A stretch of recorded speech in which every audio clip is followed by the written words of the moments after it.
Hello， 大家好，我是小乔。今天我给大家讲的这个事例是关于轮回转世的。咱们平时看电影啊、看电视剧，经常有这样的桥段，就是说有一些恋人，然后呢，经历了什么事情，生离死别，为了表达对对方的爱意，往往都会说咱们下辈子再见，下辈子再在一起，我再娶你。包括还有很多的歌曲里边有一些歌词啊，像什么就算下辈子我们要在一起啊，如果下辈子我还能遇见你啊，等等，诸如此类有很多。另外，咱们平时在跟别人闲聊聊天的时候说的这个轮回转世，比如说我曾经就听人说过，说如果这个人头发那儿长了2个旋，那这个人的上辈子就是牛。有时候呢，睡觉啊，咱梦到的一些东西就是上辈子发生的一些事情，比如说咱们今天要说的这个再生人。要说什么是再生人，再生人它其实指的就是一种灵魂转世的现象，还说这个人他有他前世的记忆，能够回忆起自己上一辈子的身份做过的事情啊，这样的人就叫做再生人。其实在咱们的生活当中，再生人的好像也并不少见。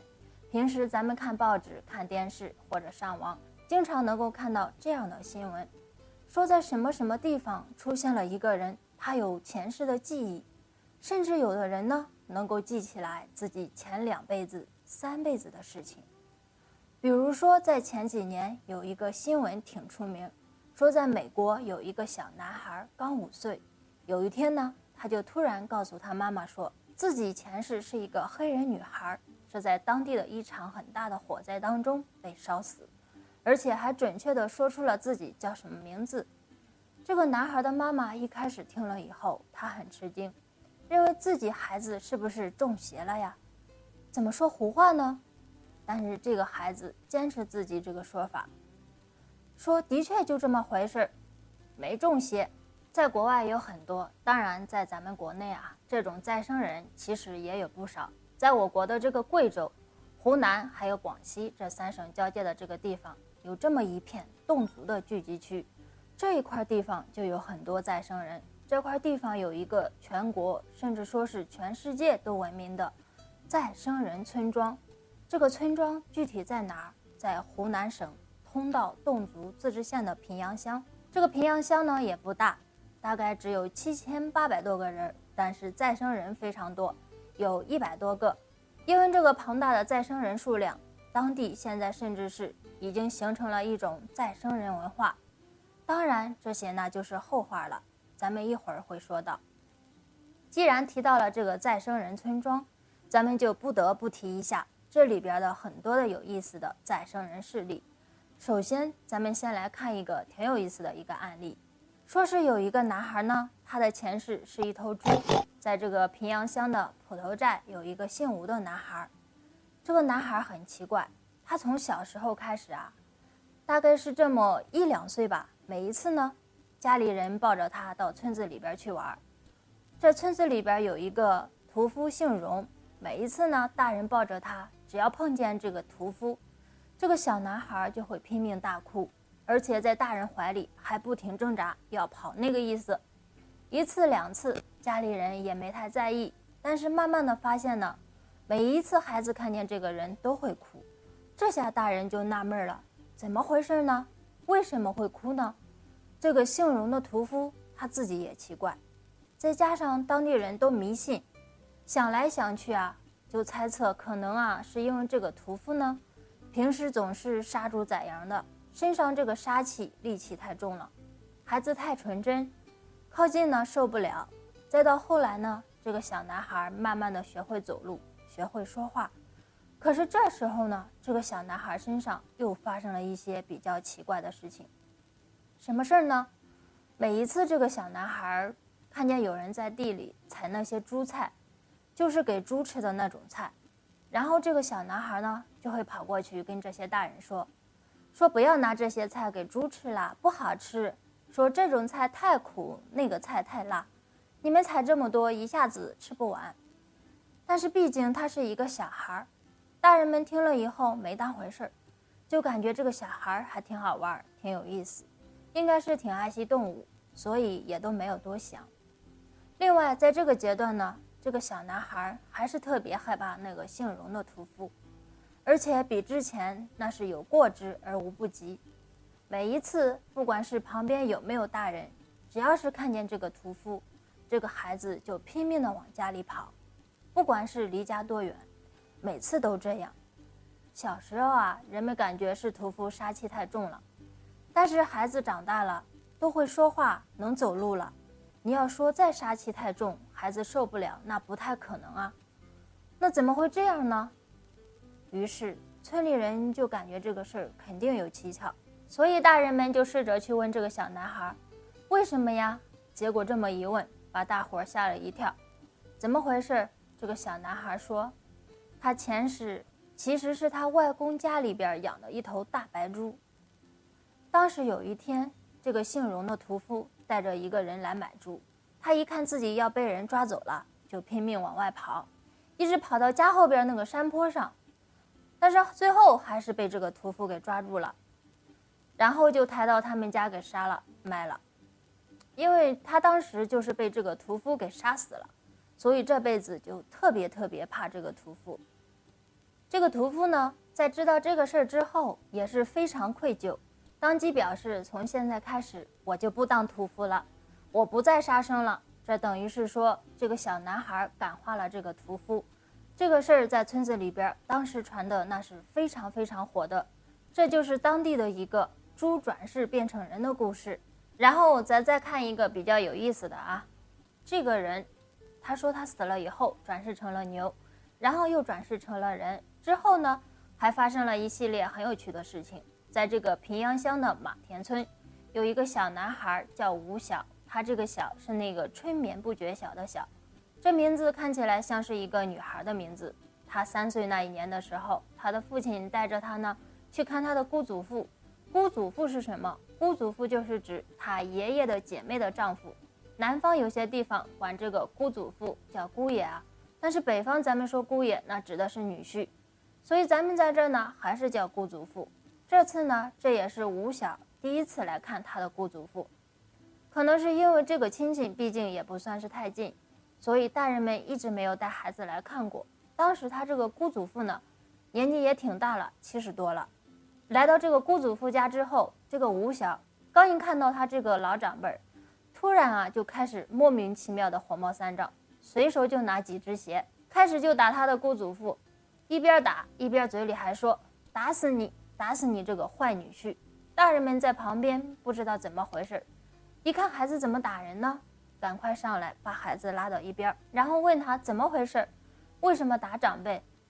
结果这一问，这才明白过来，原来这个吴晓他上一辈子就是他现在爷爷的爸爸，也就是他爸爸的爷爷，也就是他现在这个姑祖父的岳父。这一块咱得捋清楚了，这个关系比较乱。据说吴晓这个孩子打小就非常聪明，从会说话的时候开始吧，就经常断续续的对家里人说自己是他爷爷的父亲，名字叫吴树德。大人们一看，这孩子竟然知道自己的爷爷的父亲叫什么，心想自己这孩子会不会是再生人了？因为当地毕竟再生人多，于是为了验证，就问了他一些当年有关这个吴树德的问题，但是吴晓都没有回答上来。一看这么个情况，家里认为这孩子应该是在调皮开玩笑，不知道什么地方呢听说了这个自己爷爷的父亲的名字，如果是调皮开玩笑的话，毕竟是孩子嘛，也算是正常。然后咱们再了解一下这个吴树德，就是这个孩子的爷爷的父亲。吴树德他在生前一共有4个孩子，2男2女。当时被这个小吴晓追着打的这个姑祖父是他上辈子的小女婿。他这个小女婿呢，过去也确实有很多得罪老丈人的地方。本来吴晓之前他只是知道自己上辈子叫吴树德，别的没想起来。但这一次来到这个姑祖父家之后，也估计是因为上辈子他得罪自己太多了，还记仇了，所以这次呢，一看到这个姑祖父，立马就把以前的事情全都想起来了，所以这就随手拿了一个鞋就要打他。因为他这个姑祖父吧，以前呢得罪他得罪的太多了，所以很生气，看见之后全想起来。而且这个吴树德他有意思的一个地方是什么呢？他死了以后，他也不是直接转世成人的，要不然吴树德死了以后再转世，如果说是直接转世成人了，那么按时间算的话，应该是跟吴晓他爸爸是同辈儿的，但是他没有，他一开始是转世成了牛了，但后来死了以后又转世成了吴晓，他是这样的一个前后关系。那么除了这种转世成动物的，另外还有一个很有意思的一个案例，说这个人呢，他在死了以后藏到了一个人的雨伞里边，跑到另一个村子转世成别人家的孩子了，而且后来他把这整个过程啊还全想起来了。这个事的主角呢，他叫幽海，是一个小男孩叫幽海。这个幽海的爸爸叫幽弥，他是做什么的？是做生猪生意的，家是住在杜雷洞寨。然后呢，这个幽弥他在另一个村子，在烂阳村做生意的时候，认识了一个朋友，叫做殷玉贵。这个殷玉贵他有一个儿子，叫做殷小米。他们这儿不知道为什么男孩子的名字都这么女性化，就说这个殷家吧，他在早年曾经给这个儿子殷小米定了一门娃娃亲，但是这个殷小米性格挺开放，比较叛逆，他后来不认同这个婚事，还私下里跟另一个姑娘好上了。那家里边知道以后肯定是不同意，于是呢就经常的打他骂他，锁家里不让出门。结果最后呢，这个殷小米忍不了了，就带着一肚子气喝了一瓶毒药自杀了。自杀了人得埋呀，但是按照当地的风俗啊，他死得这么年轻，死得这么早，是进不了祖坟的。于是呢，这个殷小米就被埋在了一个河滩的边上，在他旁边呢还有另一个坟，也是一个新坟。这个坟里边呢埋的是一个叫做桂敏的年轻人。你看这个人的名字也是挺女性化的，叫桂敏，很奇怪。那么这个桂敏是什么人呢？他是一个小偷，盗窃的时候被抓住了，让人砍了3根手指头，结果后来感染了，后来死了。这个殷小米和桂敏2个死人吧，在河滩上就这么被埋了8个月。后来有一天，这个幽海的爸爸幽民做生意就来到了烂阳村。当时幽民身上带了一把伞，因为天上下雨，然后呢，殷小米和桂敏这2个人，不能说这2个人，2个死人就一起躲进了幽民的雨伞里边，跟他一块回到了杜雷洞寨，那就是回到了幽民的老家。然后后来殷小米就投胎转世成做了幽民的大儿子幽海。那桂敏呢，他投胎到了另一个人家，这个人家姓姚，转世成了一个女孩子。当然说这个整个的过程从死了到转世，这个过程是最后来他们才想起来的，不是说一开始就记得。然后神奇的地方在什么呢？这个桂敏她转世成这个小女孩，在出生的时候就少3根手指头，还少的正好是桂敏当年被砍的那3根。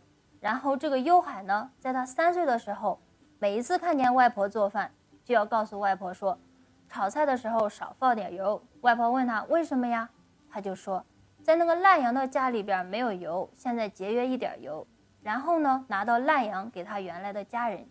一开始因为幽海的这个外婆根本没有听说过烂阳这个地方，没有出过门，所以一直也不明白孩子说的到底什么意思。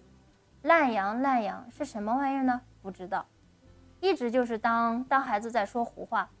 但是后来又有一次，幽海跟着外公出去赶集买小猪崽儿，结果呢去了3回都没买着。这时候幽海就对外公说去我们烂阳的家里边去拿去，我们烂阳家里养着一头大黑母猪，黑母猪挺好看，在肚子下边有一个白条，而且还生了12个猪崽。他外公一开始听了也没明白是什么意思。回到家之后，他外公把这个事儿一说，俩老人一看，感觉这个事儿肯定不简单，于是他们就问这个小幽海，问你知道这个烂阳在哪儿吗？是个什么地方啊？天天光说烂阳的。然后小幽海呢，他就大概的说了一下烂阳在哪儿啊，周围有什么地方。老人听了以后，街坊邻居一打听，哎呦，还真有这么个地方。后来他们把这个事儿呢又告诉了他爸爸幽弥，幽弥也说没错，是有这个地方。一听这形容呢也都对，然后一家人都奇怪，他们为了证实这个幽海的话，家里人就带着他来到了烂阳，找到了他原来的家。结果一看，这还真有一头大黑母猪，肚皮上呢也真有一个白条，还有12个小猪崽。然后呢，再跟他原来的这个家人核实情况，也全都能对上。直到这儿，这一家人才明白，原来自己这个孩子也是一个再生人。以上这3个事例，就是这个所谓的再生人。村庄里边几个比较有意思的、有名的再生人案例。在刚刚咱们说了几个再生人的案例，说了一个国外的，又说了3个咱们国家的这个所谓的再生人。村庄的，咱们能发现呢，这些再生人的经历好像都是挺玄乎，跟写小说一样。尤其是这最后一个这个幽海的案例，那听起来啊，那就更玄幻了。怎么还变成灵魂了？还附在了伞上？怎么还又转世了？手指头也少3根，感觉太离奇了。那么在这个时候，我相信大家心里肯定都有一个疑问，就是说这些所谓的再生人，他们到底是真的吗？怎么能够证明他们不是在骗人了？为了弄清楚这个问题，这么多年来，有很多的专家学者都专门的过去研究过他们。通过这么长时间的研究，也确实发现了几个很奇怪的地方。咱们在这儿呢，就挑出其中的3点来给大家说一说，来分析一下。然后具体是不是真的，大家最好自己再做一个判断。首先说第一个地方，说当地这些再生人都是从2、3岁的时候开始表现出对前世的记忆。咱们前面说的这几个案例也都是。第一个姓吴的猪转世的小男孩，从2、3岁开始就怕那个屠夫，后来会说话了，人们一问，原来是猪转世。第二个吴小呢，也是在3岁的时候去看姑祖父，一下子全想起来了。第3个幽海啊，也是在3岁看到外婆做饭，让他少放点油，这才有了后边这些故事。这个问题就很奇怪，为什么是2、3岁才开始想起来呢？4、5岁不行吗？5、6岁不行吗？为什么都是2、3岁呢？专家们后来分析，可能是因为一般的孩子都是2、3岁的时候刚刚开始学会说话，只有在这个时候，孩子才能够慢慢的形成记忆。这个时期也是最容易接受父母对他们教育的一个时期。在这个时期，你给他说什么，教给他什么，他就学什么。所以专家们就有了一种猜测，孩子什么都不知道，什么都不懂。如果在这个阶段，父母不断的给他灌输，说你就是再生人，你上辈子叫什么，你上辈子是什么样的，家里有什么人等等。等慢慢的这些孩子长大了，这个想法就会根深蒂固了，孩子就会觉得我就是再生人。这是第一个把这些再生人的奇怪之处以及咱们的一点分析。然后第二个奇怪之处在哪？在于所有的再生人，他们第一次讲述自己前世经历的时候，都是只有自己的家人在场，没有外人。这一点可以说，那就更让人们怀疑了。你怎么能够证明这个事儿是真的呀？你要是一家子合伙骗人呢？这没法证明。有的人可能就会说了，说那再生人回到上辈子所在的家里，为什么还能够跟当时的家人交谈自如呢？为什么能够回答出所有的问题呢？其实这一点也不能够证明什么。你想想，万一要是2家子合伙说谎呢？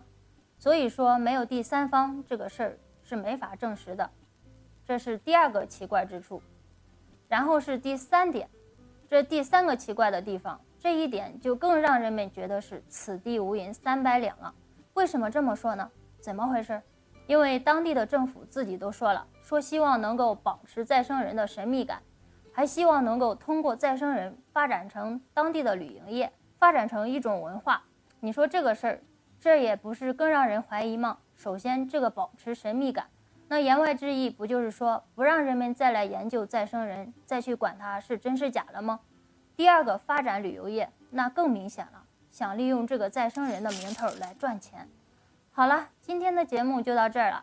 我认为再生人的确是有这么回事，只不过现在的科学无法解释。感谢您收看本期的节目，如果您喜欢今天的节目，欢迎在节目下方留言和探讨，更不要忘记订阅我哟。我是小乔，我们下期见，拜拜。